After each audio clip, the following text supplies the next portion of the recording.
ধর্মনগর কংগ্রেসের সংহতি পদযাত্রা থেকে মুখ্যমন্ত্রী মানিক সাহার পদত্যাগের দাবি উঠল। অবিলম্বে তিনি পদত্যাগ না করলে আগামী দিনে ত্রিপুরা প্রদেশ কংগ্রেসের নেতৃত্বে বৃহত্তর আন্দোলন গড়ে তোলার হুমকিও দেওয়া হয়। উল্লেখ্য, 31 অক্টোবর দেশের প্রাক্তন প্রধানমন্ত্রী ইন্দিরা গান্ধীর প্রয়াণ দিবস।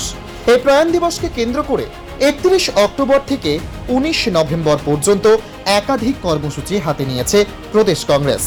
তার অঙ্গ হিসাবে ধর্মনগর জেলা কংগ্রেসের উদ্যোগে সংহতি পদযাত্রার আয়োজন করা হয়।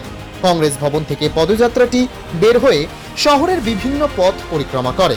এই পদযাত্রায় উপস্থিত ছিলেন রাজ্য যুব কংগ্রেসের সহসভাপতি নিরুপম দে, কংগ্রেসের পিসিসি সদস্য কেবল কান্তি নন্দী, জেলা যুব কংগ্রেস সভাপতি জাহাঙ্গীর হোসেন সহ অন্যান্য নেতৃত্ব। পদযাত্রা শেষে প্রদেশ যুব কংগ্রেসের সহসভাপতি নিরুপম দে কদমতলার জাতি দাঙ্গা নিন্দা জানান। নিরুপম বলেন, এই ঘটনায় রাজ্যের মুখ্যমন্ত্রী যদি পুলিশ প্রশাসনকে সঠিক ভূমিকা নেওয়ার নির্দেশ দিতেন তাহলে এই ঘটনা এত বড় রূপ পরিণত হতো না। তাই রাজ্যের মুখ্যমন্ত্রী মানিক সাহার পদত্যাগ দাবি করেন তিনি। পদযাত্রা থেকে স্লোগান ওঠে, রাজ্যের মুখ্যমন্ত্রী যদি পদত্যাগ না করেন তাহলে কংগ্রেস কর্মীরা সারা রাজ্যের বৃহত্তর আন্দোলনে নামবে। ধর্মনগর থেকে রত্নদীপ চক্রবর্তীর প্রতিবেদন, গণআওয়াজ। ছিল মিছিল একটা স্লোগান দিয়েছেন আপনারা যে মুখ্যমন্ত্রীর পদত্যাগ, এই বিষয়টা আমরা বিস্তারিত জানতে চাইছি।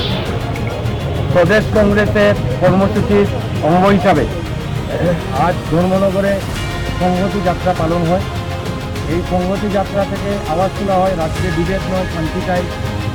আমাদের গত কিছুদিন আগে কদমতলাতে যে ঘটে যাওয়া জাতিগত দাঙ্গা, এটার নিন্দা জানিয়ে এবং মুখ্যমন্ত্রী অকর্মণ্যতাকে এটা পরিস্ফুটিত করেছে, তাই আমরা এই স্লোগান দিয়েছি। ধর্মনগরের জনগণ কি স্লোগান দিয়েছে? মুখ্যমন্ত্রী নৈতিকভাবে উনি পদত্যাগ করুন। এই থানার 100 মিটারের ভিতরে যে দাঙ্গা হয়েছে ওটাকে প্রশাসন ইচ্ছা করলে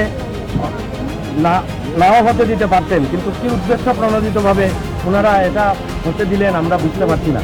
এখানে ক্ষতিগ্রস্ত উভয় সমাজেরই জনগণ, তো সকলের যাতে সুস্থ বিচার পান, সকলে যাতে আর্থিক অনুদান পান সরকারের কাছ থেকে, এই দাবি রেখে আমরা আজকে এই আন্দোলন কর্মসূচি